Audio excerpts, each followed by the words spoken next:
So I think let's start with a couple personal things. The first one I think is when you think about something in your background, in your path that's unusual, that helped you become a better executive or makes you sort of who you are, what is that unusual thing that people don't know about you? Wow, that's a deep question. You're just the guy to answer it. I would say we run the company from a culture perspective very, very differently. You know, we just came back from 3 days retreat, which was more like a connection retreat with the executive. We have a chief empowerment officer that their full-time job is to make sure people have a better emotional state. Okay.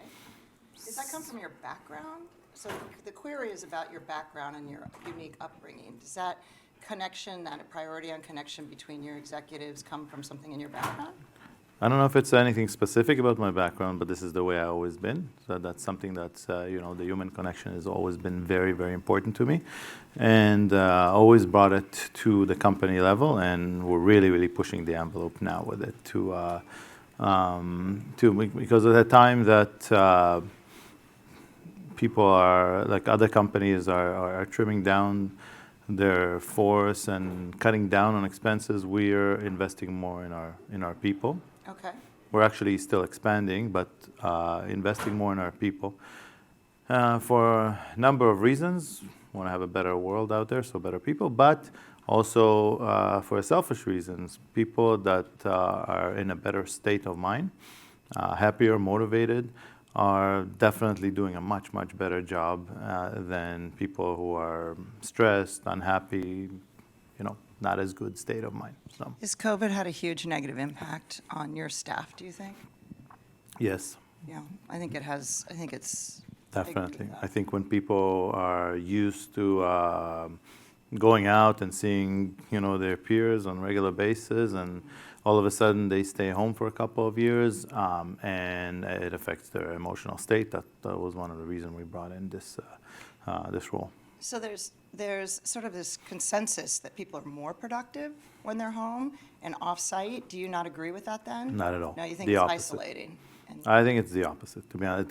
There was a period of time in the beginning that people were shocked about what's going on. They didn't have anything else to do, and they were really, really worried about the future, and they worked, and then I think they invested a lot of their time on work. Yeah. And then it shifted. It shifted to a point that we lost, 20 to 30% productivity, and not across the board. It's easier to measure it on the tech side. So when I'm talking about the tech side, we've seen a drop. Now we're back in the office 3 days a week, and productivity is better. And I'm talking about the Toronto office, where most of the technology gets made. The Toronto office, Yeah. right? And how do you measure 30% lower productivity? How do you, by what metric? And that's our head of technologies. They have their, they always have a way of estimating how long things are going to take. I see. And they were taking a third longer. Yes. When they're doing product. Yeah, Yeah. we saw that at Vizio too, actually. A lot of people said, we're being more productive, but then their product launches would get pushed off for 2 quarters. Yeah. So similar, unless the deadline was set too early. I mean, that's possible. There's Yeah. lots of things, but the trend was, we started working from home, production went up, Yep. then it went down, and then we're back to the office and it's going up again, so I Okay. think it's pretty clear. Okay, all right, fair enough. Do you think we're ever going to go back to 5 days? Yes. You do? Yes. When? Best guess, 23? That's not up to me. Really? It's not up to us because I don't want to make people do something they really, really don't want to do. I think right now we created some kind of a balance with the 3 days, but no, I think the world is going to go back to 5 days. I mean, I already see many companies that did it already. Maybe not in the pure tech side, but that's happening. And when you do the 3 days, do you tell them what days, or do they pick which days? The department heads make those decisions. They usually like to have the whole department in on the same day. So they'll do Tuesday, Wednesday, Thursday, Yeah. or Monday, Tuesday, Wednesday, Yeah. or whatever. Okay, all right, fair enough, okay. So let's move to the company. So let's talk about, when you look at the 23, we're now first week of January, looking at 23, best, what you're most worried about and what you're most excited about for 2023.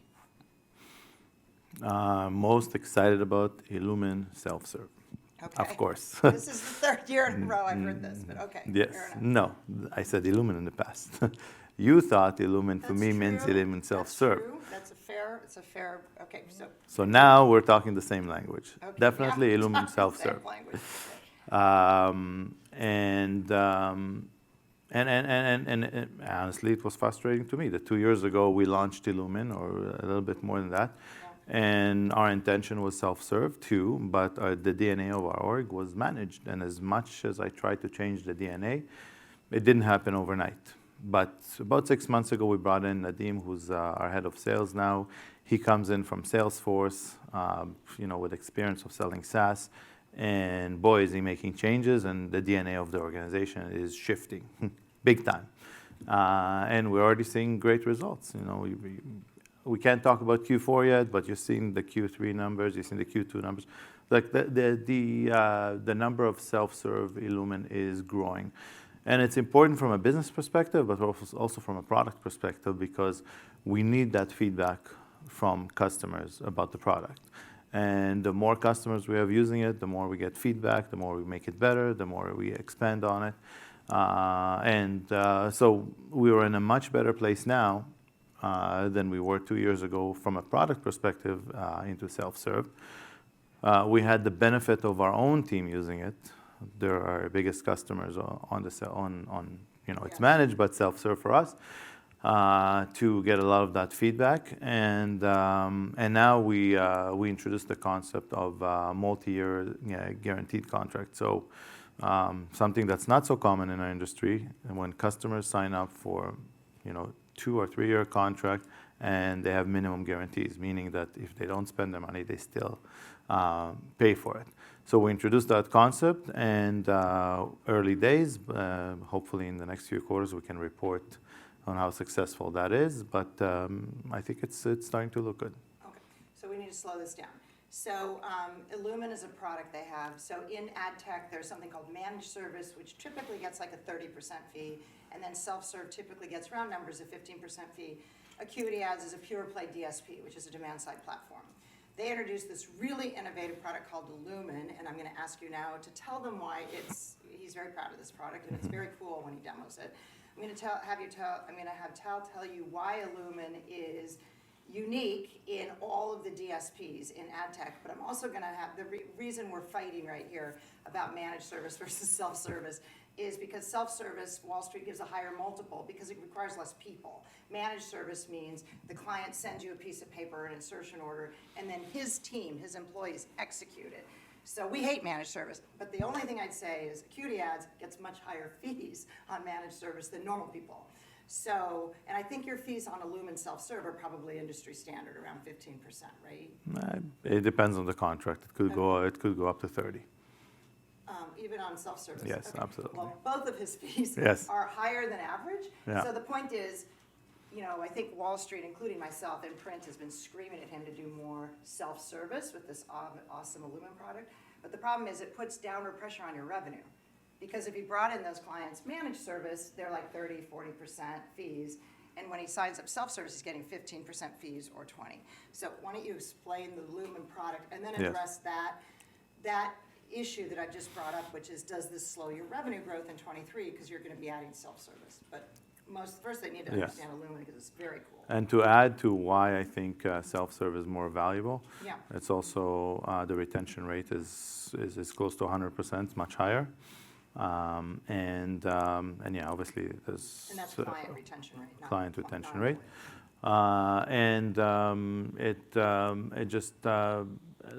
The whole model leans on the technology and not on people, right? So you can expand it to be infinite without adding a lot of expenses to it. And then I would say that what's different about illumin specific. So we've been in the DSP space for a long time since we started, and we always wanted to come up with something unique. We just couldn't afford it. We had the idea many years ago. It started as me being an advertiser, actually trying to target you guys. So from an investor, yes, absolutely. So what did I do at the time? I wanted to reach investors and tell them about the Acuity story. The issue is all of digital was working in like the normal DSP space, black box. It's all about creating an ad and repeating it over and over and over and over and over and over and over again until people get sick of it. So and I didn't think that this is the way that you reach investors. You cannot go to an investor and say, "Well, like you know, buy Acuity ads." It doesn't work that way. You got to make them aware of who we are first, then get them engaged in it, and then go in and ask them to create some kind of action. So we wanted to do that in the digital space, and we couldn't do it. There's no systems out there that can do it. And eventually we decided to create it. And we created illumin that is able to tell a story. So we call it the consumer journey. It starts as an awareness piece. It goes to an engagement piece, and only then it goes into the conversion side. And it applies to any industry out there. And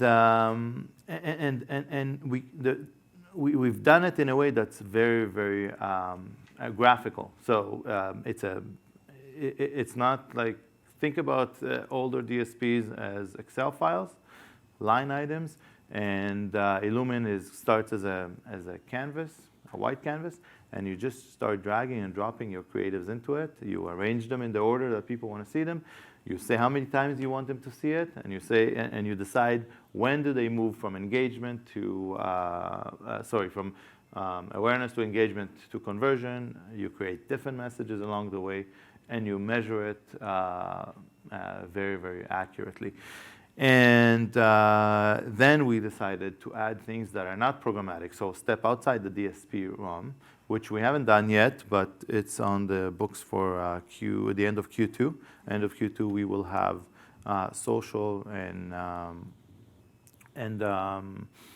potentially YouTube on it. And Put ads there. Yes, so when you are creating your consumer journey, you'll be able to branch, you know how we have the branches? Yeah. You'll be able to branch and put some, place some ads on the walled garden stuff, which is not going to work 100% like programmatic does, because it's a one-way communication, as you know, but we are still able to do that, and it's going to be, I think, great for medium-sized customers that want to create all their campaigns in one place. So let me try put this in the business school context. You know how we all learn about decision trees? You have a yes/no decision, and if yes, you do this, and if no, you do this. What he does, that's what his illumin looks like. It's a box. If yes, then you drive. If somebody clicks, then you drive. He drops a piece of content there. If they say no, you drop a different piece of content and you serve them a different ad. Then if they take action after that one, yes, no, like a decision tree, the client drops a new piece of content here, the client drops. So the whole thing visually goes side to side, depending on the last action the customer did when he saw the ad. And they're actually boxes, whereas he's right. Most DSPs that he competes with, when you actually look at it, it's literally line items of Excel sheets. Sort of looks like a grid from Comcast. Remember when you change channels, like this is Fox, you know how boring it is? You know, Fox, and then this is the program on for the next hour. That's what normal DSP programming looks like. It's the whole page is filled with line items and words and different colors, line by line. It's really ugly. It's not intuitive. And this illumin really does look like a decision tree moving through space, depending on what the customer journey the customer just did. And so the purchase funnel, we have the head of the ANA here, is vertical. The purchase funnel is vertical, like awareness to consideration to action, but he's like turned it sideways. So to me, it's, as a business school person, it looks more like a decision tree, but that's the idea. you start by driving awareness content. Then when the consumer is sort of more ripe, then you move into consideration content by the advertiser. And then once the consumer is ripe, you would go into conversion content. So he's taken the purchase funnel and put it visually across the page. Because you don't know how long it's going to take. You can't do it sort of vertically. So he's turned it sideways. And so it's I'm impressed. You know from a your stuff, business yes. person. And now he's saying he's adding walled gardens. And what that means is, basically, Tal, all DSPs work in the open internet, which is outside of Facebook and Snap and Roku, which are all defined as walled gardens because you can't buy that inventory. What he's saying is, and this is new to me, like I didn't know this, that by second quarter, in addition to having these yes-no decisions in the open internet, he's going to add a prong that says, you want to drop this ad into YouTube? You want to drop this ad into, what was the other one you just said? Social. Social. So I guess like Twitter, maybe. No, not. I think we're going to start with TikTok, with maybe, or Facebook. Facebook. Okay, so Facebook and Instagram. He's yeah. going to have a little thing you can drop your content into one of those as part of the ad campaign going across the page. Yes, and later on we'll add more things. Yeah. That's digital out of home, influencer marketing, search, email, marketing automation. All those things will be a part of it in the future. Okay. And is there, so I'm interested in staying on this issue of retail. Do you have opinion on, so I just came back from CES, RMNs, retail media networks, all the rage. A retail media network is Amazon, the convergence of advertising and the sale of a product. So like Amazon is a great example. You advertise and then you buy something. And Amazon tells you bought it, so it tracks conversion. So do you have a point of view on how illumin stacks up in a retail media kind of context? Is it better or worse? I think the retail media context is the third part of illumin, is the conversion part, right? Okay. So, but in order to create a proper campaign, like anybody that ever went, and I'm not a marketer, but when I speak to marketers, you have to think about the consumer journey, and it starts way before they're going to buy, unless it's something, that's that you buy at a point of purchase. But most things, you have to work on the consumer a longer period of time in order to get them engaged in your product. First, they need to know who you are. So that's the awareness piece. You cannot do it with those point of sales.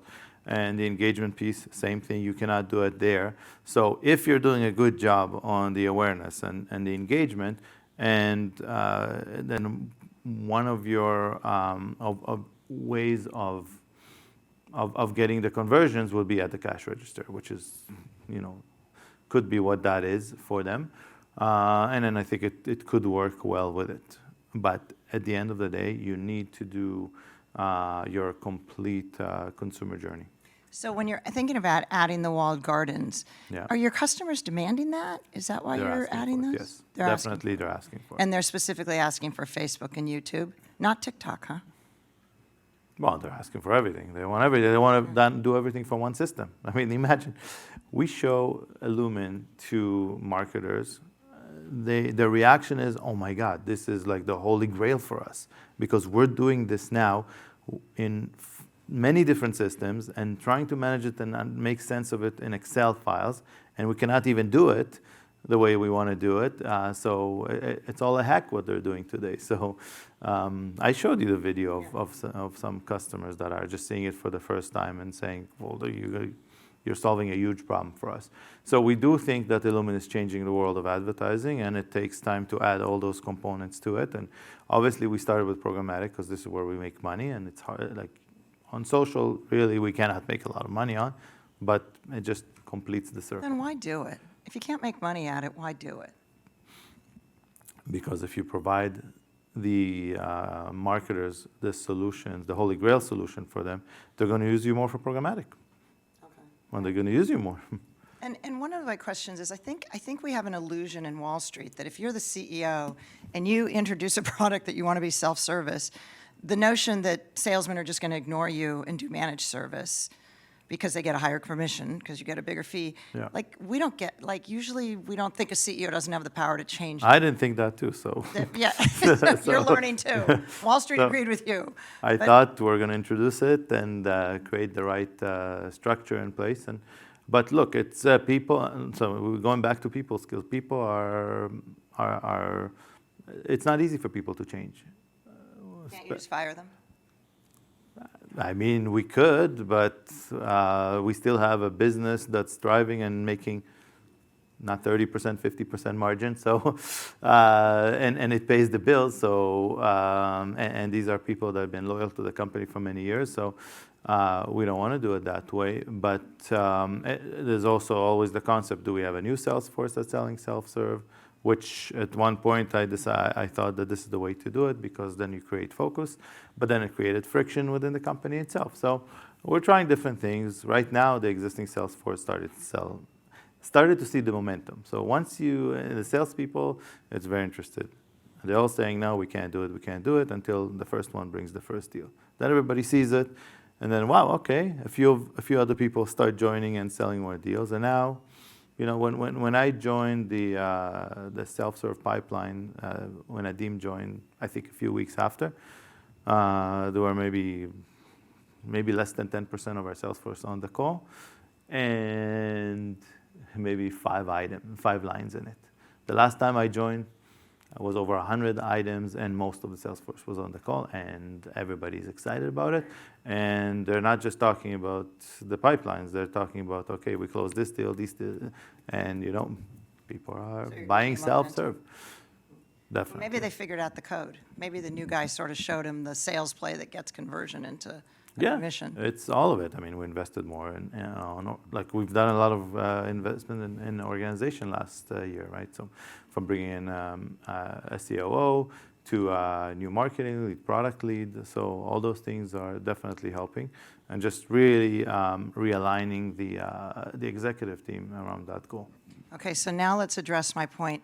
You're getting 50% take rates, 50% fees, industry average is 30, awesome, congratulations, on managed service. Yes. But you've just told me you're now going to spend more money, you're going to bring in more self-service. You finally got the sales force to do what you want, and you're going to be selling illumin self-service, which Wall Street loves from a multiple point of view, but really hurts revenue growth because now those fees are, like you say, 20% with no churn, yay. Mm-hmm.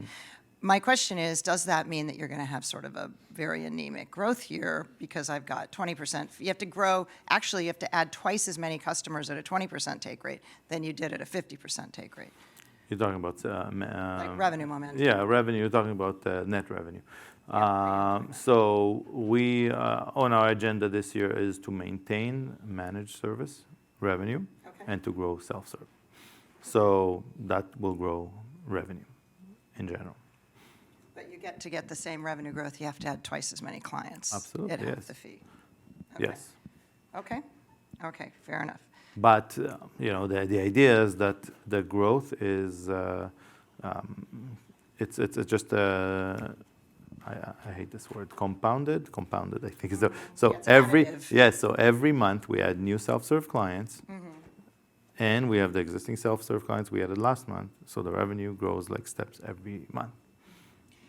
In a recession, are people more likely to move to illumin or less likely to move to illumin if 2023 ends up being a recession year? So far, we're seeing great results. So we're seeing people signing up on regular basis, all the time. We're seeing great results. I cannot say what would have happened if we had a normal year. Maybe it would be faster, but so far we're seeing great results. In general, I think illumin and digital is good for recession because this is where you can measure results. So if you can measure results, you can know if it's making money from you, and then you can make changes very quickly. Does illumin have a CTV component? Is it full funnel? Is it absolutely. Yeah, absolutely. Okay. So one of the questions I have for you then is connected television advertising going to end up bottom of funnel, which is the competitive advantage of digital? Or is it going to stay top of funnel, which is an awareness? I think it has the potential to go to the bottom with QR codes and different ways of getting people to create action and then to measure it.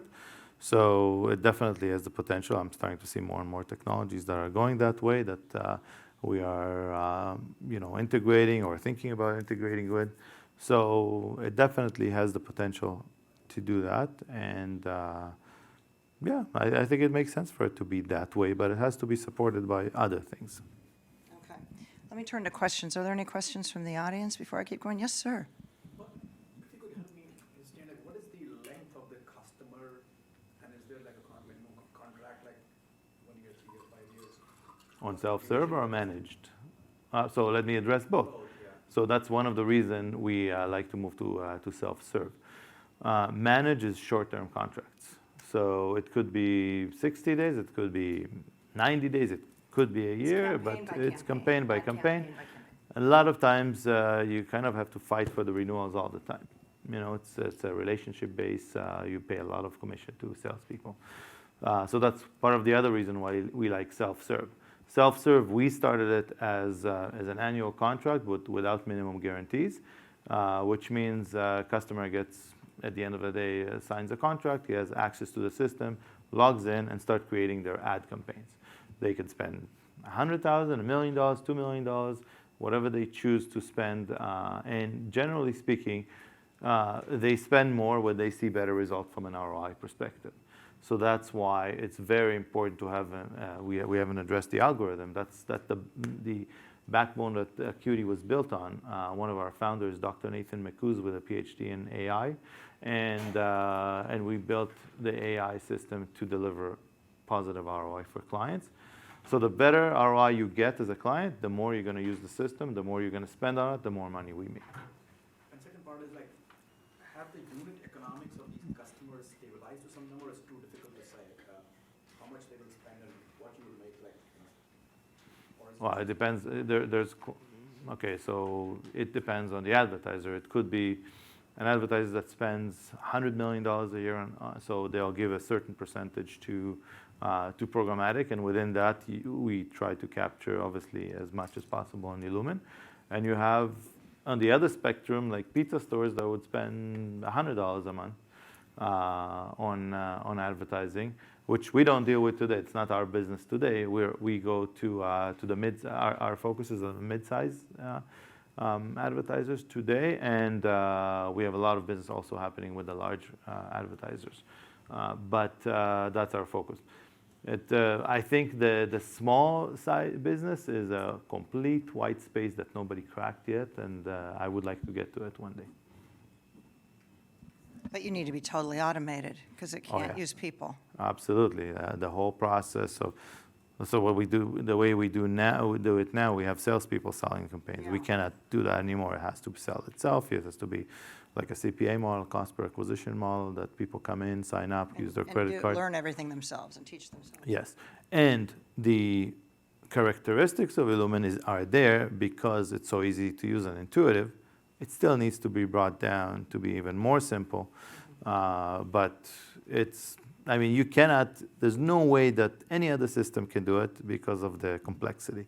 Illumin is pretty close to it. Right, because those are Excel spreadsheets, Yeah. and they're completely unhelpful. Yes. Whereas this is more visual. Exactly. I mean, to use a DSP, you have to go through hundreds of hours of training today to use a traditional DSP. With Illumin, you can just start playing with it and create a campaign. Yeah. More? Good? Anyone else have a question you want to do right now? We'll come. So paraphrase, just want to summarize what you told me, is Yeah. that it's not very clear. Unit economics are not very clear at this stage, and this we'll find out in the next few years on the self-service side. I think you can group it. You can group it to small advertisers, mid-sized advertisers, and large advertisers. Large advertisers will be spending millions of dollars on the system. The mid-sized advertisers, hundreds of thousands on the system per year.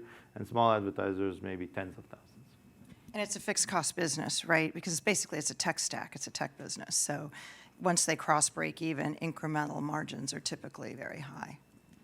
And so it's not a SaaS model that we charge like $200 a month for it. Yeah. Okay, it's more like if you go use Google pay-per-click, you log in, whatever you spend, we make a margin on. That's the way it works. It's called a take rate of the media spend. So the more, if they spend $1 million, he gets, normally you get 15%. He says he gets 20% if it's self-service. But you saw that there's no extra cost other than the platform. He's provided them. So it's sort of like infinite margins once you set up the tech platform. So is the revenue by cohort stabilized, or is that still shifting between large, medium, and small advertisers? I mean, the existing customers are on the self-serve are, generally speaking, pretty stable with the exception of seasonality. So in Q4, they usually spend more, Q1 usually spend less, and it depends also on the industry. So there's some industries that actually do the opposite, right? But that generally stays pretty constant with your existing customer base. Then it depends on the new customer base that you bring in. Like I said, right now we're focused on the mid-size market, so that's usually what we're seeing adding on a regular basis. Got it. So I'm going to completely make this up. Let's say of 100% of the pie of your revenue that's on illumin, you have 10% small, 20% large, and the other 70% is mid-size. No. Yeah, no. No. Okay. Historically, managed service has been No, big he's talking about clients. self-serve. I'm talking about self-serve. I don't Yeah. even know, I don't know the numbers. I'm just. Yeah, when He you doesn't talk do about any small, zero small. Okay, zero small. So Yes. 70% mid-size, 30% large. I would say almost all of it on illumin is mid-size. Okay, and those are the customers you're going to continue to go after, so the mix won't change between those three. Yes, correct. But But his managed is going to be large. His large clients do Yes. managed. Yeah. And illumin allows him to do mids because it doesn't require his people to be involved. And he thinks over time he can go small, but I don't have a single DSP that does small clients. yeah, and I don't have I an think the opinion. unit economics may not work for small. Maybe, like we haven't explored it properly yet. And by the way, small is going to be like local. When you talk about small advertisers, an auto dealer would be a big, small client. So I don't know if they're going to use DSPs. I don't know how much advertising they do a year, $50,000. You don't need a DSP for that.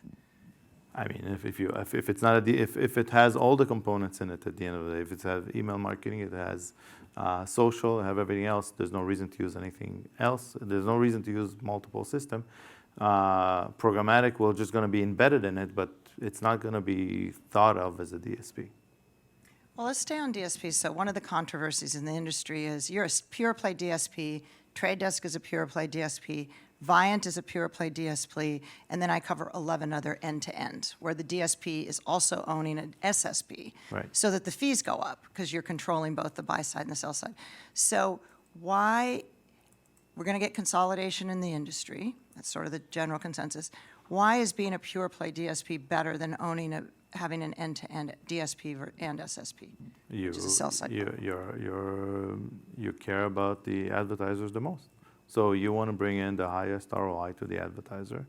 You're not conflicted. If you have end-to-end, you're conflicted. You want to satisfy the publisher, which is in conflict with satisfying the advertiser, because the publisher is the one that want to get the most ROI or CPM, and the advertiser wants to get the most ROI. Arguably, they do that by paying less. It's not exactly that way. It's about putting it in the right places, but I think that will summarize it well.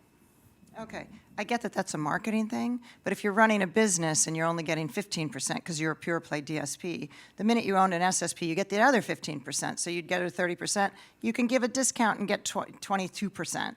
So you're still making more money than when you were pure play, and you're giving both sides a discount. For us, we would make more money. So we would make more margin, of course. But who do we work for? Who do we optimize for? Which side? Well, but you could cut the cost for both of them too, right? You wouldn't have to charge 15 to each. You could charge 10 for each and take a 20% fee. So that still benefits them. Yeah, I mean, I think you can do it in a smart way, but you have to put a real wall between the two and make the decision purely on performance basis and not on your bottom line. And that's tough for companies, you know. I know that if we had an opportunity to make more money, it will be a tough decision, because we also have to answer to our shareholders and about making more money, and one way is margins. So I say that it creates a conflict, and the way we run it now, we have zero conflict, almost zero. Okay. Yeah, go. I detected when you made a statement about illumin for the small, and I understand this gentleman's question. You said it's zero, basically. You know, the auto dealer, Laura's example today. Yeah. But I detected, listening to you, that if you weren't public and you were a privately owned company, would that be your baby? Would that be the one that you could see someday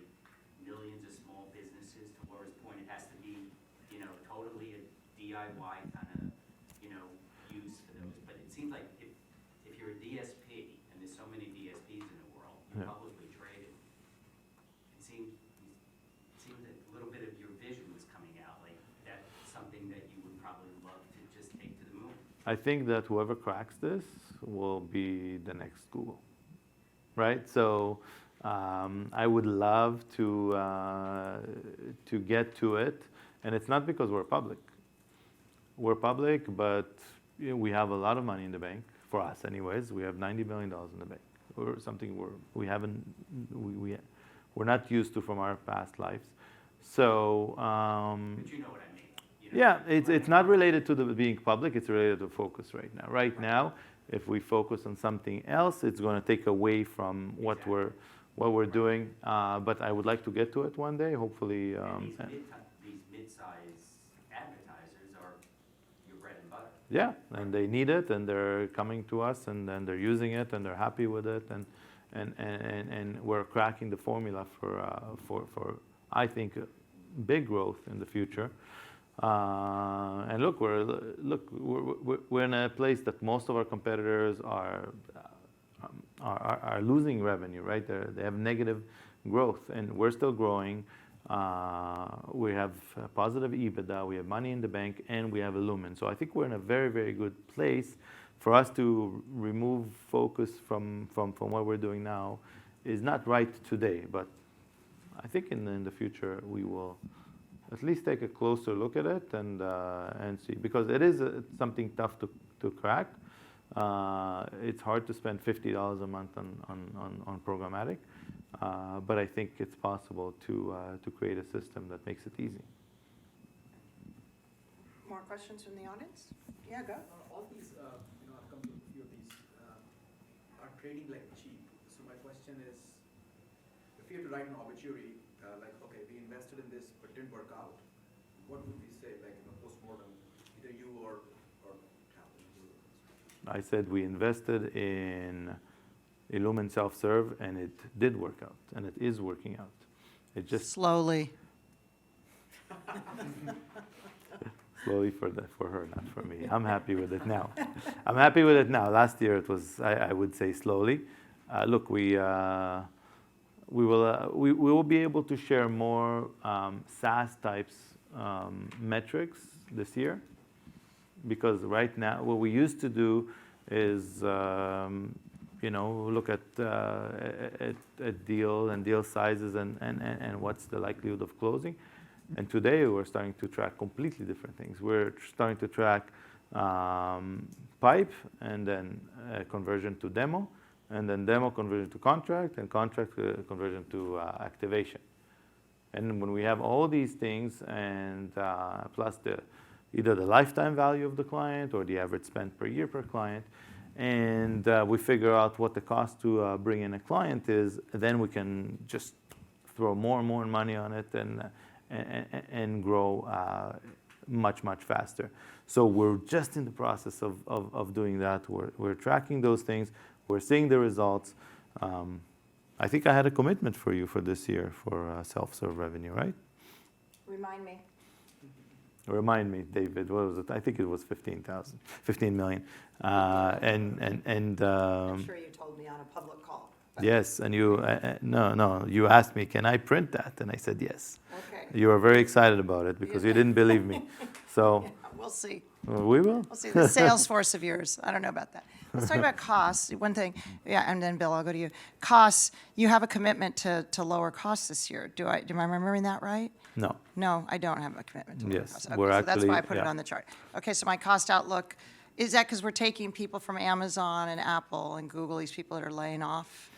You're going to hire more tech guys, or you're hiring salespeople? So first of all, last year we've done a lot of hiring. Yeah. Okay, and so if you think about the expenses we had the whole year, it wasn't reflected of all the people we have in the Right, org so today. costs So go up, yeah. costs for an annual basis will go up, and we also are still hiring, not so fast as we did before.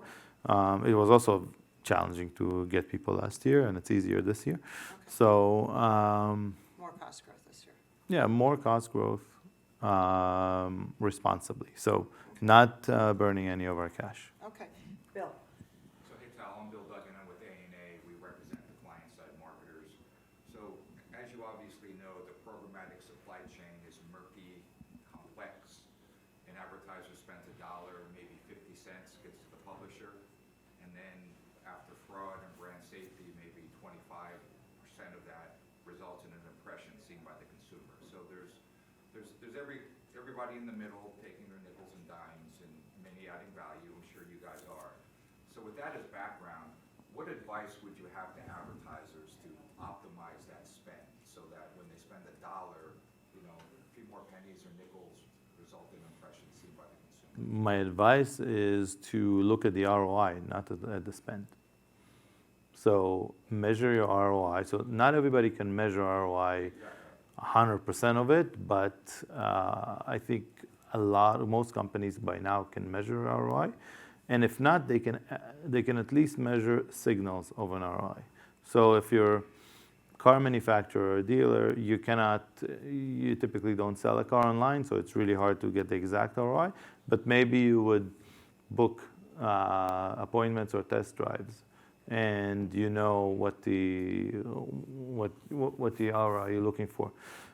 So. Wouldn't you agree there's double dipping and markups and the word nefarious, which I've only heard connected with the internet, maybe some nefarious behavior as well going on in there? So this is, so this is why the Acuity was launched 12 years ago with an algorithm that tries to prevent all that. So that detects where we see fraud. And how do we detect it? We see, at the end of the day, we see where the ROI is high or where the ROI is low, okay? And we start spending where the real consumers are looking, and we start reducing where it's either not providing a positive ROI or it's fraud or whatever we determine it to be. And we have multiple systems, outside system and inside system, that are trying to detect fraud and remove it. And it's not 100% and it's not even 99%. So, but what we do is we direct the traffic to where the ROI is high for the advertiser. And the algorithm has 3 jobs. It has job number 1 is to deliver whatever the advertiser ad campaign, because they told us it's very important for them. Number 2 is to deliver the ROI for them. So they're telling us we would like to achieve a $10 cost per acquiring a new test drive. And that's how they measure it. And number 3, optimize the margin for Acuity. So the better we do on that, the more margin we can take. That's on manage, right? Because we have flexibility on manage. On self-serve, we don't do the third piece. Okay. I'm going to call it there because I have another interview. So I'm going to call it there. Thank you guys. Great questions.